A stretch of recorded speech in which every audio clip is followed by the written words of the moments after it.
Jai Shri Ram, thought capsules. The first card you can read. Just as there are gradations in all higher frequencies, so too there are gradations in happiness, which we can describe as the calculus of happiness, calculus of bliss. And these gradations are so subtle that the gross senses fail to comprehend them. The word in Sanskrit is taratamya. In Telugu also taratamyalu, that means gradations. Now, in the Vedas, Taittiriya Upanishad, Yajur Veda, you have this Taittiriya Upanishad, and the concept is called Ananda Mimamsa, in which an interesting table is given.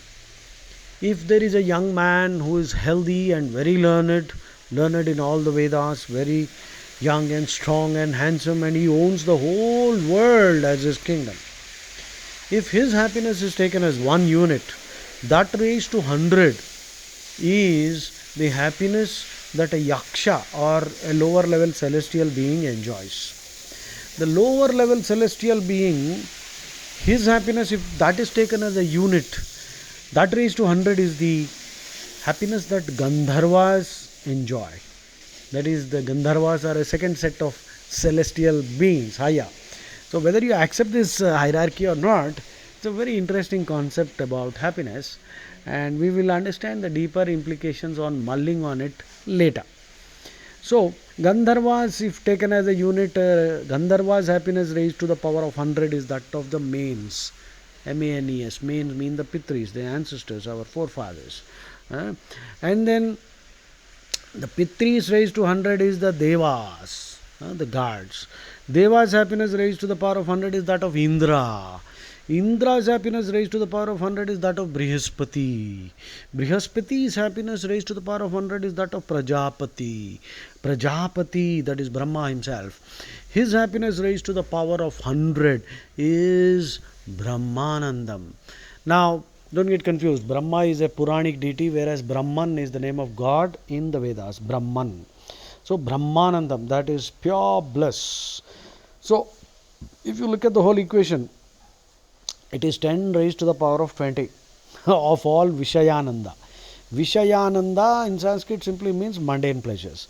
Mundane pleasures raised 10 raised to the power of 20 equals Brahmananda, because Krishna is an epitome of bliss. Raso Vaisaha. Krishna is a personification of joy. So in Vedas we have the concept of Sachidananda Vigraha. That means God's form is Sat, Chit, and Ananda. Sat, truth or reality, whatever exists. And Chit is consciousness, mind, consciousness, and Ananda is bliss. So, this is a very interesting idea. I leave it to you to do your own research.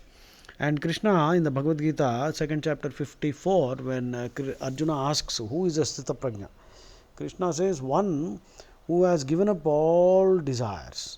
See, to enjoy that bliss, higher level bliss, the mundane desires have to be given up. Nevertheless, the Veda also says, Ishavashamidam sarvam yat kinchit jagatyan jagattena tyaktena bunjida ma ghrida kasya siddhanam. Tena tyaktena bunjida is an operative phrase. Tena tyaktena bunjida basically means enjoy with detachment. You have a duty to enjoy. If you think you have a right to enjoy, you are mistaken. It is your duty to enjoy. Why? Because Krishna resides within you. That means, that's why in the Gita Krishna also says, Karshayanta Sharirastham Mam Chai.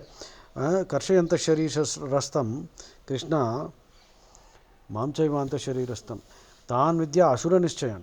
Krishna says, these fellows who torture the body forget that I am also inside them and they are torturing me too. By that logic, if you enjoy, Krishna enjoys. So it is your duty to make Krishna enjoy. Therefore, you yourself must enjoy. All those fools who say that we have come here to suffer, let them go to hell. So, but the enjoy doesn't mean it is all reckless. Okay, finally the quiz question. Of course, John Stuart Mill's interesting quote I have put there. Duryodhana's daughter married Krishna's son. Duryodhana's daughter Lakshmani married Krishna's son Samba. So, it's an interesting piece of trivia. Jai Shri Ram.